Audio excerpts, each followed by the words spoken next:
You want to support Roland Martin Unfiltered? Be sure to join our Bring the Funk fan club. Every dollar that you give to us supports our daily digital show. There's only one daily digital show out here that keeps it black and keep it real as Roland Martin Unfiltered. Support the Roland Martin Unfiltered daily digital show by going to RolandMartinUnfiltered.com. You can make this possible. Let's go to Virginia, where critical race theory workshops mandated for teachers are now required learning for youth sports coaches. Baseball coaches in the Alexandria Little League received an email urging them to cancel practice to attend the Sports Can Battle Racism class. The league is requiring its coaches to take the anti-racist workshops before the season ends. The virtual learning sessions cost up to $10,000 for the league and minors and mirrors similar critical race theory training teachers in many Virginia school districts and now required to take to foster actively anti-racist learning environments. Nothing wrong with going to class. I'm quite sure Republicans in Virginia, Ben, are not going to be happy. They'll be bitching and moaning about this real soon. Yeah, we can expect this before the end of the night. They're absolutely going to lose their minds over the fact that this is being offered as a class. And then, God forbid, it's going to cost the county $10,000. The number one thing that white supremacists fear is the ability of the people who have been oppressed in this country because of racism to be able to tell their own history. And so they are going to come. I expect a full court press. In fact, I think Fox News is probably going to cover it tonight, if not tomorrow, because the number one thing that they're afraid of in this country isn't COVID-19, it's critical race theory. Kelly, I do laugh at how Republicans just go so crazy with critical race theory. And hell, they can't even define it. That was what I was about to say. I was like, do they even know what critical race theory is? I don't think to date I've seen an interview in which anybody on the Republican side either answers the question outright or gives a correct answer at all. But I will say, shout out to Kimberly Crenshaw for just changing our mindset when it comes to race and intersectionality as a whole.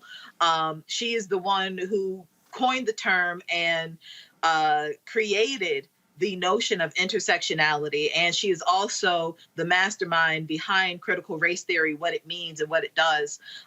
It's not diversity and inclusion training. It's not just some course that you take. It is a theory. It is a set of mindsets and thoughts that have been, documented that really just give you a basis for how and why things are. If you look at Christianity, there's a theory there's Christian theory, theology, there's a theory for everything. And critical race theory is basically saying, racism didn't pop up out of thin air, and neither did this system that we exist in that is inherently racist. It comes from something, and here are the tools needed to show you how we got here. It seems complicated, and it seems too advanced for children if that's what people are thinking. But just like how we started off with math at 1 + 1 and 2 + 2, critical race theory does the same thing. It's not like we're just gonna, put kids in a room and be like, hey, this is why people are racist. No, there are steps along the way that children can understand and comprehend. And frankly, they're a lot smarter than even we think. So I think it's an excellent idea, but I am, admittedly a little giddy as to see how Republicans and conservatives who don't know what CRT is how they're going to react to this news. Well, Congo, my deal is get the hell over it. Most definitely. Look, I'm just annoyed that they didn't call me to do these trainings, because I do them all day across the country, and I live right down the street.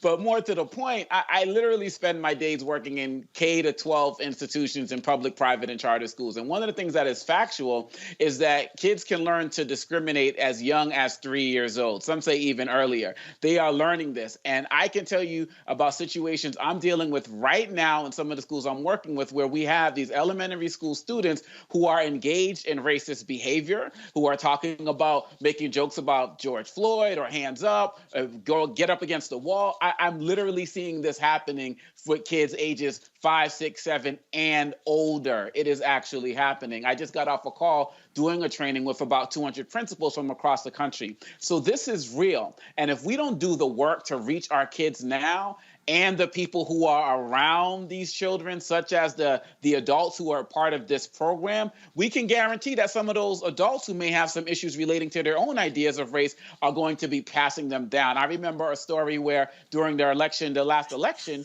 you had a teacher who was telling elementary school students that if they didn't vote for Trump, they weren't good Christians. So we see every single day that adults are passing their beliefs and their racist ideas down to these kids, and it's high time that we continue to have these intervention programs to reach them at a younger level so we can all work together to create communities where people feel like they are celebrated and not tolerated. All right, folks, back to our Roland Mark Unfiltered video in just one moment. Hello, I'm Nina Turner. My grandmother used to say, all you need in life are 3 bones. The wishbone to keep you dreaming, the jawbone to help you speak truth to power, and the backbone to keep you standing through it all. I'm running for Congress because you deserve a leader who will stand up fearlessly on your behalf. Together, we will deliver Medicare for all, good jobs that pay a living wage, and bold justice reform. I'm Nina Turner, and I approve this message.